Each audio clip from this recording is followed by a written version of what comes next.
Hello दोस्तों, स्वागत है आपका मेरे इस यूट्यूब चैनल में। और हम लोग जो है ये 21वें प्रश्न में आए हैं अल्फा न्यूमेरिक सीरीज के अक्षर अंकी श्रृंखला के। तो चलिए स्टार्ट करते हैं। तो ये 21वां क्वेश्चन अगर आप ध्यान से देखोगे तो यदि प्रत्येक संख्या के, अब ऊपर में जो संख्याएं दी हुई है उसको ध्यान से देख लीजिए। उसके उसके बाद हम लोग जो है यदि प्रति एक संख्या के अंतिम पद में एक जोड़ा जाए तो, यदि प्रत्येक संख्या के अंतिम पद में एक जोड़ा जाए तो क्या, मतलब कितनी ऐसी संख्या जो होगी जो पूर्ण वर्ग होगी। तो उसको मैं बताता हूँ। देखो, इसको तो इसके लिए तो कुछ बनाने की जरूरत नहीं पड़ेगी। अगर आप ध्यान से देखोगे तो ये 4 है, और 4 में जब मैं जोड़ूंगा, 4 में जब मैं एक जोड़ूंगा तो हो जाएगा 5। और 5 क्या है, पूर्ण वर्ग है? नहीं है। लेकिन 8 में जब मैं एक जोड़ता हूँ तो 8 में एक में जोड़ा तो क्या हो गया, 9। 9 जो है पूर्ण वर्ग है, 3 का वर्ग होता है। एक में अगर मैं एक जोड़ूंगा तो कितना हो जाएगा, 2 हो जाएगा। अब 2 तो पूर्ण वर्ग नहीं है। 5 भी में एक जोड़ूंगा तो 6 आएगा, 2 जो कि पूर्ण वर्ग नहीं है। 8 में एक जोड़ूंगा तो भी 8 आएगा। 7 में एक जोड़ूंगा तो 8 आएगा, तो वो पूर्ण वर्ग नहीं है। तो इस तरीके से हमारा आंसर आता है 1। तो हमारा ए जो है आंसर है। ठीक। यदि प्रत्येक संख्या के पहले अंक में घटाने, मतलब एक घटाएंगे किसमें, प्रत्येक संख्या के पहले अंक। प्रत्येक संख्या का पहला अंक क्या होगा, मैं बता देता हूँ। प्रत्येक संख्या का पहला अंक होगा ये 5। जैसे इसका है 5, इसका है 6, इसका है 8, इसका है 9, इसका है 2। ठीक। तो प्रत्येक संख्या के पहले अंक में एक घटाएंगे। ठीक। तो इस प्रकार बनी कितनी संख्याएं 3 से विभाजित होंगी। अब देखो, सीधी सी बात है, इनको जोड़ दो पहले, आराम से सबको जोड़ दो भाई। आपको 3 के विभाज्यता का नियम, अगर आप मेरे ख्याल से बैंकिंग की या एसएससी की तैयारी कर रहे हैं, और आप क्या कहते हैं, रीजनिंग की तैयारी कर रहे हैं, मैथ्स की तैयारी कर रहे हैं, तो इतना तो आपको डेफिनेटली पता होगा कि 3 के विभाज्यता का रूल क्या होता है। फिर भी नहीं पता तो मैं बता देता हूँ। विभाज्यता का रूल होता है, जैसे ये 524 लिखा है। अब हमको पता कैसे चलेगा 3 से विभाजित होता है कि नहीं। हम इसको जोड़ेंगे, तीनों को जोड़ दो, और इसका भी जांग लगा लो। तीनों को जोड़ेंगे तो कितना आएगा, 6 और 5 11। अब 11 को भी जोड़ दो, कितना आ गया, 2। अब देखो ये 2 जो है 3 से विभाजित हो रही है कि नहीं। ऐसी करते करते आपको सबको लिखना है। जैसे मैंने अब लिख दिया कितना, मैंने लिख दिया 324। 324। अब मैं इन दोनों को जोड़ दूंगा, इन तीनों को जोड़ दूंगा, कितना आ जाएगा, 3 और 2 5, 5 और 4 9, और 9 3 से विभाजित हो रही है। हाँ, तो ये 3 से विभाजित होगी। ठीक।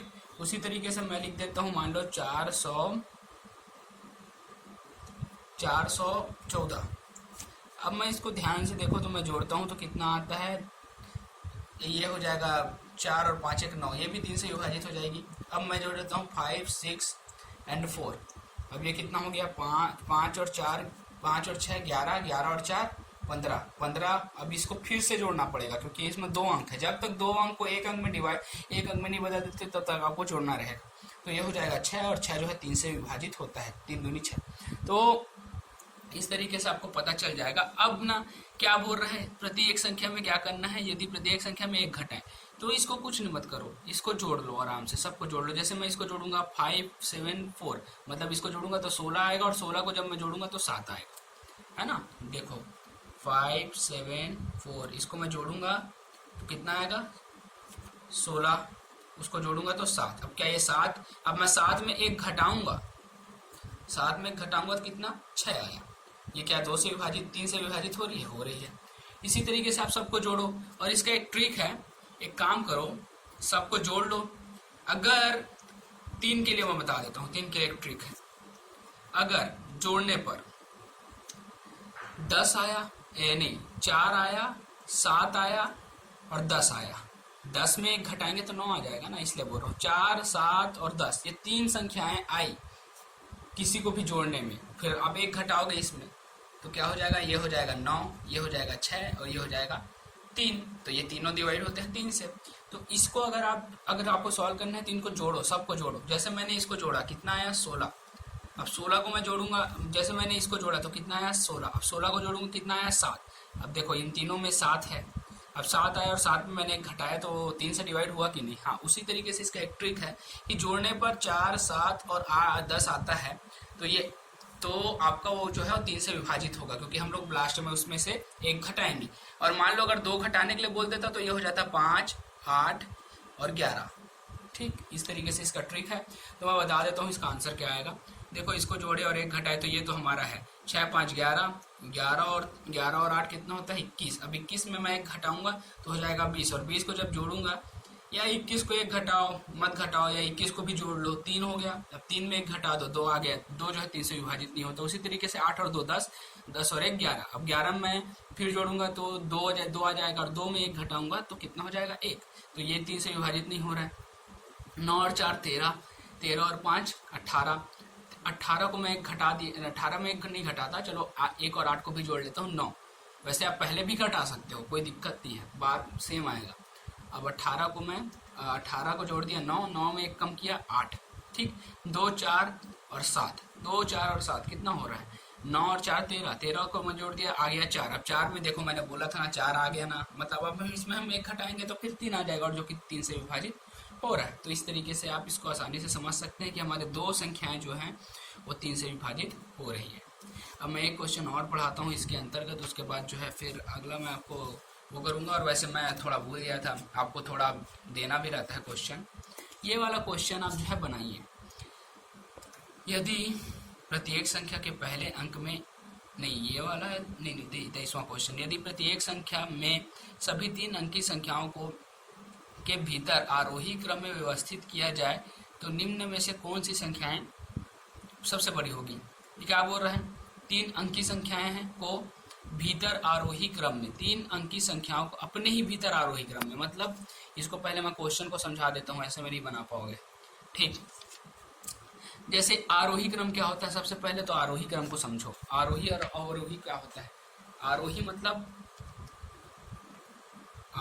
मतलब बढ़ते क्रम, क्योंकि आ गया, आ मतलब बढ़ते क्रम, मतलब 1 पहले आएगा, सबसे छोटा पहले लिखते हैं, फिर 2, फिर 3, मतलब सबसे छोटा को पहले लिखते हैं। अवरोही में उल्टा हो जाता है, अवरोही यानी घटते क्रम, ठीक। घटते क्रम में सबसे पहले बड़े को लिखते हैं, फिर 2 या फिर 1। तो इसको हम लोग को क्या चीज बोला है क्वेश्चन में, यदि प्रत्येक संख्या में सभी 3 अंकी संख्याओं को भीतर में आरोही क्रम में लिखा जाए तो निम्न में से कौन सबसे बड़ी संख्या होगी। अब भीतर में बोला है, मतलब आप इन पांचों जो संख्या है ना, इसी को ही पहले आरोही क्रम में लिखे। जैसे पहले क्या आ जाएगा 4 आ जाएगा, फिर 5 आ जाएगा, फिर 7 आ जाएगा, ऐसे हम सबको करते हैं, ठीक है। देखो इसी को ही मैं बता देता हूँ। ये 5, अब 5 7 और 4, इसका क्या हो जाएगा 4 5 7, ठीक। उसी प्रकार हम लोग क्या करते हैं, 6 5 8 को हम लोग लिखेंगे तो क्या आ जाएगा, पहले 5 6 8। उसी तरीके से 8 2 1 को हम लोग जब लिखेंगे तो 1 2 8। अब 9 4 5 को लिखते हैं, 9 4 5, तो इसका क्या हो जाएगा 4 5 9। अब एक लास्ट आता है 2 4 7, इसका क्या हो जाएगा 2 4 7 ही हो जाएगा, क्योंकि ये ऑलरेडी घटते क्रम में है, मतलब बढ़ते क्रम में है। अब इनमें देखो कौन सबसे, क्वेश्चन में क्या पूछा गया है, यदि प्रत्येक संख्या में सभी 3 अंकों को आरोही क्रम में व्यवस्थित करते हैं इनमें से कौन सबसे बड़ी है। अभी ये जो आपने नए बनाई है उसमें कौन सबसे बड़ी लग रही है, इसमें 4 है, इसमें 5 है, ये सबसे बड़ी है आई थिंक, क्योंकि इसमें और कोई संख्या नहीं है जो 5 जितना है। तो ये जो है अपना किसका आया 6 5 8, तो 6 5 8 जो है कहाँ गया 6 5 8, ये हमारा आंसर है, ठीक है। अब मैं आप जो है जाते जाते एक ट्रिक बता देता हूँ।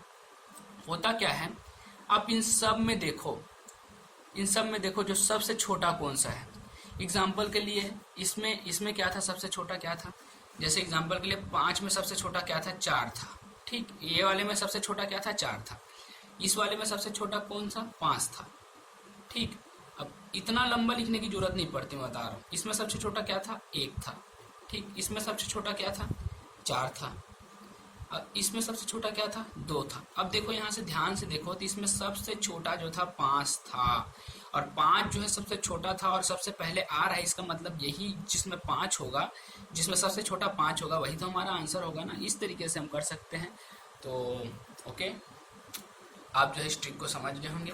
तो okay, thanks for watching and please subscribe, क्योंकि भाई आप जो है समझदार स्टूडेंट हैं, तो मेरे को पूरा यकीन है आपको वीडियो अच्छी लगी होगी और आप सब्सक्राइब कर दीजिए। लेकिन वीडियो अच्छी लगी होगी तो okay bye, thanks for watching.